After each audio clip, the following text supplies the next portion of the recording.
Caloocan City Chief of Police na si Senior Superintendent William Macavinta. Bitbit ang warrant of arrest laban sa isang Bonifacio Velasco ng Quiapo, Nueva Ecija na wanted sa kasong attempted homicide na sinampa nito noong pang 2006.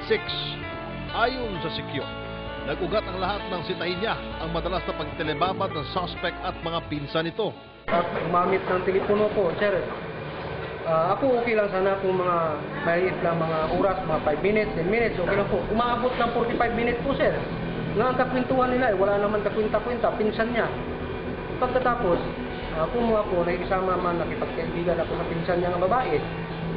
Tapos, ayaw ko naman nga masabing naging bastos ako, pero nang bandang huli daw, parang umaabuso ba, sir, kaya.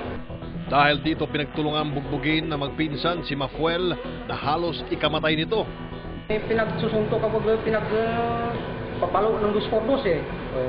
Papalag ka doon, mabasag ulo mo doon. Cover na lang ako, cover. Yung mukha ko, tamaan ko yung ulo ko.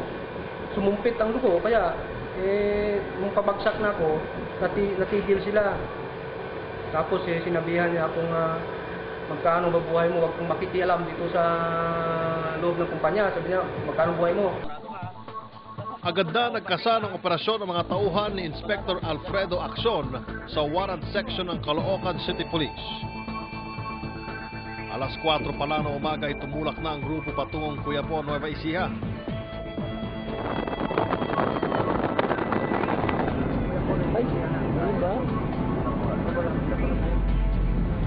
Matapos ang 2 oras na biyahe, nakarating ang mga pulis sa Quiapo at agad na tumuloy sa himpilan ng Quiapo PNP para humingi ng tulong sa lokal na pulisya.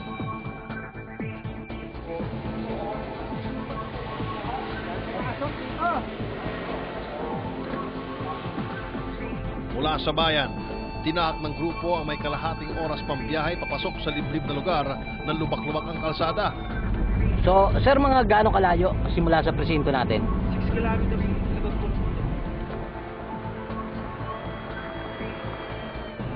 Pagsapit sa target na bahay, mabilis na kumilos sa mga pulis.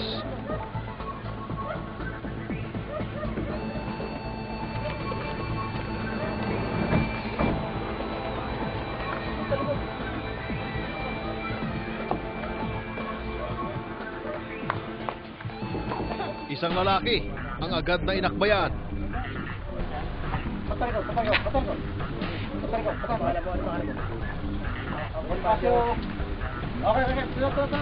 Yan, takbo.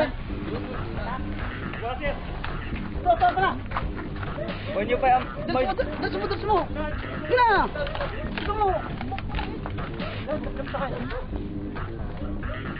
Isinama ng mga operatiba si Velasco pabalik sa Quiapo Police Station para i-blatter ang pagkakahuli dito.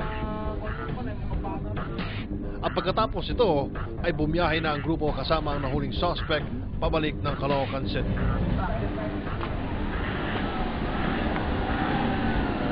Actually, mga yan nakatira sa Caloocan. Pero yung place ng occurrence ng kaso is Valenzuela. Kaya dito Capiparnes ng Valenzuela Court ang Caloocan City Police Station. Hindi naman makapaniwala si Velasco sa kasong isinampalaban sa kanya ng Sikyong kasama niya dati sa pabrikang pinapasukan. So, bali hindi mo kung tinuloy ba yung kaso? Hindi ko na alam. Wala po kung magawa, kundi itutuloy ang kaso na yan kasi nasa korte na po yun, sir. Yun ang biglaan kasi nagtatago kasi sila, sir. At saka maraming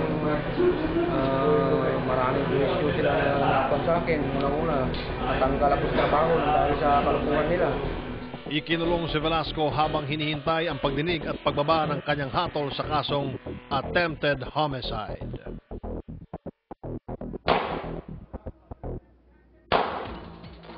Mahigit 125,000 ang tauhan ng Philippine National Police. Pero kulang pa raw ito para malabanan ang krimen.